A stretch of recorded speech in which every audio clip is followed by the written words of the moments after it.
Halo semuanya, jadi pada video kali ini saya akan menjelaskan mengenai technopreneurship. Nah, apa sih itu technopreneurship? Keep on watching ya. Nah, sebelum masuk ke dalam materinya, biarkan saya perkenalkan diri saya terlebih dahulu. Halo semuanya, perkenalkan nama saya Alia Saharani dengan NIM 2109 116037 dari jurusan Sistem Informasi kelas A dari Universitas Mula Warman. Nah, masuk ke materinya, jadi apa sih itu technopreneurship gitu kan?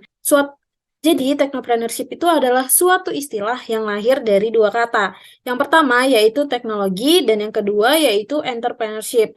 Nah, entrepreneur itu adalah seseorang yang mengembangkan perusahaan dengan inovasi dan siap menanggung resikonya. Atau dapat dikatakan sebagai pebisnis. Nah, technopreneurship itu adalah bisnis atau usaha yang berbasis teknologi yang tak hanya keahlian dalam berbisnis atau berkewirausahaan, tapi juga pengetahuan akan teknologi yang berkembang itu juga dibutuhkan. Tadi kan udah tahu nih ya, apa sih itu technopreneurship. Nah, sekarang apa sih tujuan kita buat mempelajari technopreneurship itu? Jadi, saya ada membaca suatu buku mengenai technopreneurship yang dimana terdapat kutipan globalisasi saat ini menuntut sumber daya manusia yang berdaya saing tinggi. Nah, kemampuan akademik yang tinggi aja itu nggak cukup buat bersaing di era global saat ini. Nah, menurut saya itu tuh benar banget gitu ya. Kan zaman ini udah semakin berkembang kan, yang dimana membuat kita itu mudah banget mendapatkan suatu informasi. Suatu tren itu cepat datang, tapi cepat juga perginya. Cepat juga berubah-ubah gitu kan ya.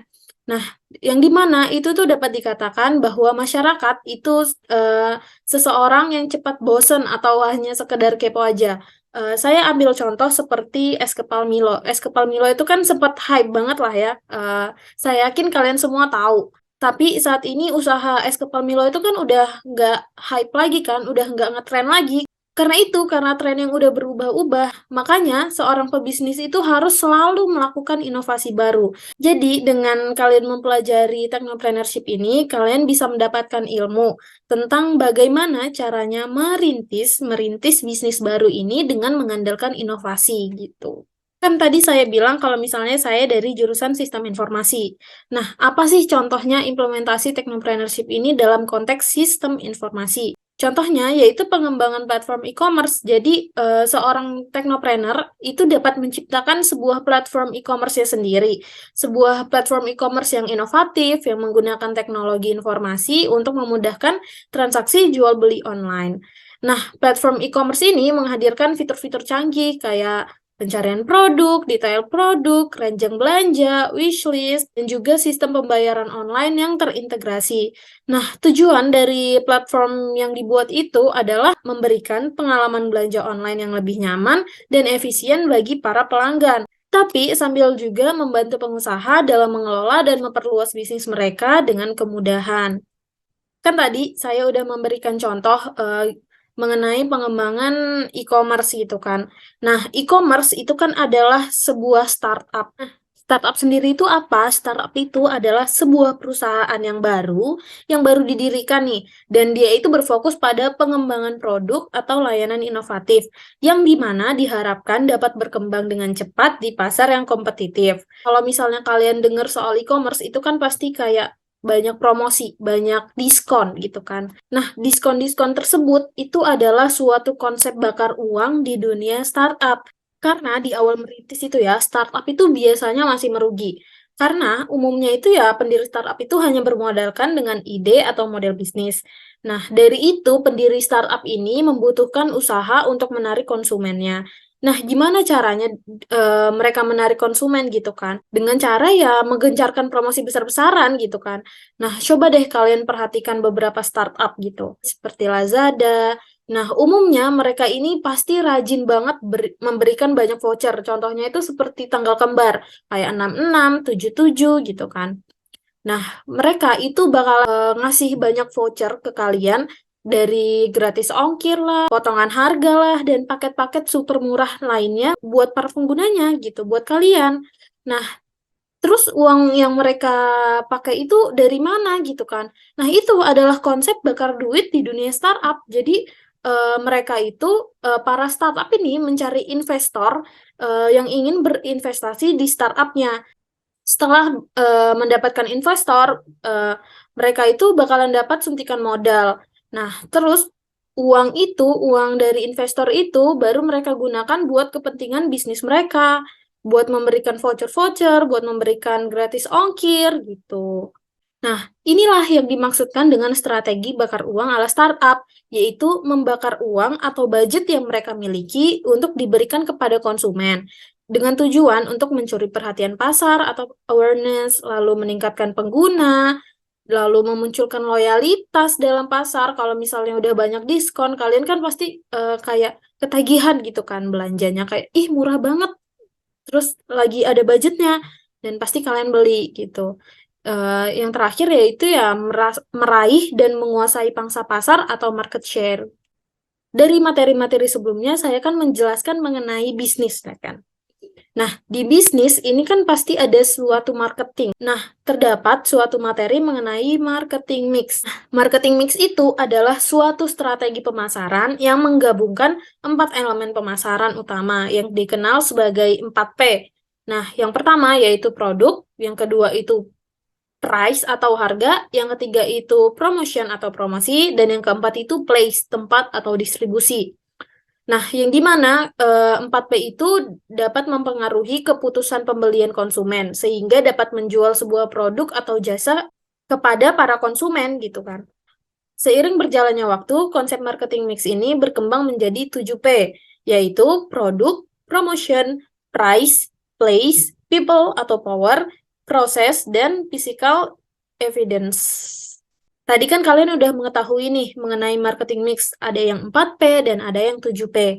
Nah, sekarang saya akan memberikan tujuan dan contoh implementasi dari marketing mix, tapi saya hanya menerapkan yang 4P saja. Yang pertama yaitu tujuannya. Jadi tujuan dari penerapan marketing mix ini adalah mencapai keberhasilan dalam kegiatan pemasaran perusahaan, yang dimana itu ada meningkatkan kesadaran, meningkatkan penjualan, memastikan kepuasan konsumen, meningkatkan keunggulan bersaing, dan meningkatkan pangsa pasar. Nah, contoh implementasi ini saya ambil dari suatu jurnal, yang dimana jurnal tersebut berjudul Implementasi Marketing Mix pada Pemasaran Abon Ikan di Kelurahan Humusuce, Kecamatan Insana Utara, Kabupaten Timur Tengah Utara. Studi kasus pada kelompok pengolahan abon ikan Pantura. Jadi, di studi kasus ini tuh menunjukkan bagaimana kelompok pengolahan abon ikan Pantura ini berhasil mengimplementasikan marketing mix untuk memasarkan produk mereka secara efektif di Kelurahan Humusuce. Nah, di contoh implementasi ini kan saya menerapkan yang 4P. Yang pertama itu produk. Jadi, kelompok Pantura ini menyediakan berbagai rasa varian abon ikan. Jadi, ikannya itu dari macam-macam. Jadi, ada ikan cakalang, ada abon ikan tongkol, ada abon ikan tuda, dan abon ikan alu-alu. Nah, terus produk ikan yang dihasilkan ini dapat menjadi lauk ketika makan nasi atau juga bisa dikonsumsi bersamaan dengan roti. Yang kedua yaitu price atau harga. Nah, kalau misalnya di harga ini, kelompok Pantura ini menetapkan harga yang terjangkau dan kompetitif untuk abon ikan mereka. Terus yang uniknya lagi, mereka ini memberikan 2 penawaran model pembayaran. Yang pertama itu bayar langsung, dan yang kedua itu tangguhan. Jadi tangguhan itu yang beli itu bisa bayar nanti di awal bulan atau saat mereka sudah gajian gitu. Nah, yang ketiga yaitu promotion atau promosi. Nah, di promosi ini mereka itu menggunakan suatu metode yang dimana mereka ini membagikan sampel abon mereka secara gratis ya. Nih gratis dikasih ke para calon konsumen di sekitaran wilayah tersebut. Jadi dikasih gratis buat menarik perhatian para calon konsumen ini. Selanjutnya mereka juga menggunakan metode personal selling yang dimana melibatkan interaksi langsung antara penjual dan juga calon pembeli. Nah, itu adalah metode personal selling. Itu tuh bisa dari mulut ke mulut atau dari telepon. Pokoknya hubungan langsung antara penjual dan juga pembelinya gitu. Nah, yang terakhir itu adalah place atau tempat ataupun distribusi gitu. Nah, jadi mereka itu melakukan pendistribusian dengan menerapkan metode zero level distribution, yang biasa disebut juga dengan direct distribution atau direct marketing, yang dimana mereka itu melakukan distribusi secara langsung dari produsen ke konsumen tanpa perantara gitu. Nah, distributornya langsung itu ya anggota kelompok mereka sendiri gitu. Tadi kan saya udah memberikan 3 materi ya. Yang pertama technopreneurship, yang kedua yaitu konsep bakar uang di startup, dan yang ketiga yaitu kan marketing mix. Nah, ketiga materi ini kan mengenai bisnis. Nah, kalau misalnya sebelum seseorang melakukan bisnis, itu biasanya mereka melakukan bisnis plan atau rencana sebelum melakukan bisnis. Bisnis plan sendiri itu adalah dokumen tertulis yang menggambarkan rencana bisnis suatu perusahaan atau usaha dengan merincikan detail-detail bisnisnya yang disiapkan oleh seorang wirausahawan sebelum membuka bisnis baru. Nah, bisnis plan ini berisi panduan strategis yang meliputi tujuan serta langkah-langkah yang harus ditempuh untuk mencapai tujuan tersebut. Tujuan utama dari dibuatnya bisnis plan itu ya adalah untuk memberikan panduan dan arah bagi seseorang yang ingin menjalankan bisnis. Terus gimana sih cara buat menyusun bisnis plan dengan tepat gitu kan? Nah, yang pertama yaitu mulai dengan melakukan riset bisnis. Dan yang kedua yaitu menetapkan visi, misi, dan tujuan dari bisnis tersebut. Yang ketiga yaitu merancang profil bisnis. Dan yang keempat itu mencatat transaksi keuangan. Nah, yang kelima yaitu menyusun strategi pemasarannya. Nah, terus di bisnis plan ini ada 4 kerangka. Yang pertama yaitu keuangan. Nah, yang kedua yaitu konsep bisnis, yang ketiga yaitu operasional, dan yang keempat yaitu marketing. Jadi, kerangka keuangan dalam bisnis plan ini ya berkaitan dengan aspek-aspek keuangan perusahaannya. Itu ya bisa meliputi biaya proyeksi pendapatan, biaya dan laba yang diharapkan gitu.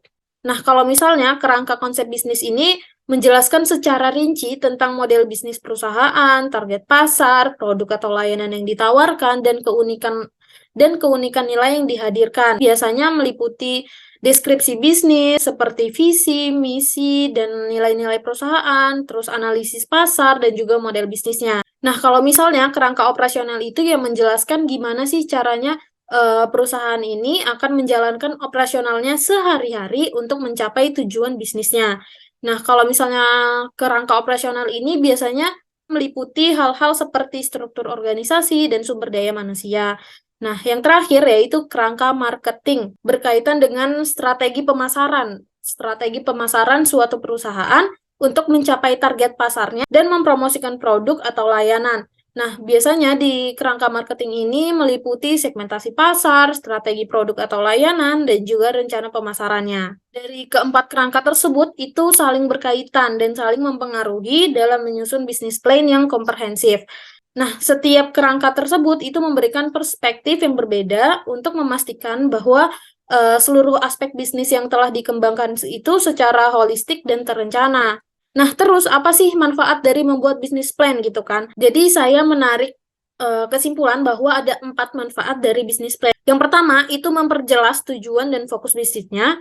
Dan yang kedua, yaitu dapat memprioritaskan sumber daya sesuai kebutuhannya. Yang ketiga, yaitu memiliki potensi besar akan keberhasilan bisnis karena kejelasan arah tujuan serta visi misi bisnisnya. Nah, yang keempat atau yang terakhir itu dapat mempersiapkan lebih matang dalam menghadapi masalah atau resiko yang akan terjadi nantinya. Nah, yang terakhir yaitu penjelasan mengenai apa yang telah saya peroleh dari mempelajari technopreneurship selama 1 semester ini.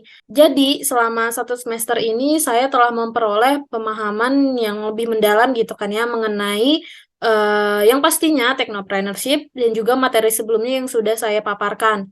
Saya juga belajar tentang bagaimana pentingnya teknologi dalam kewirausahaan, menciptakan inovasi, dan juga memanfaatkan peluang bisnis di era digital ini. Nah, saya juga mempelajari tentang bagaimana melakukan rencana sebelum berbisnis, rencana keuangan, sampai menganalisa strategi sistem informasi teknologi informasi di masa mendatang.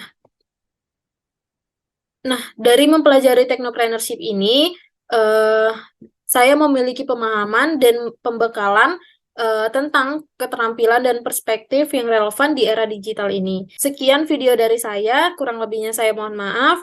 Terima kasih sudah menonton. Dadah!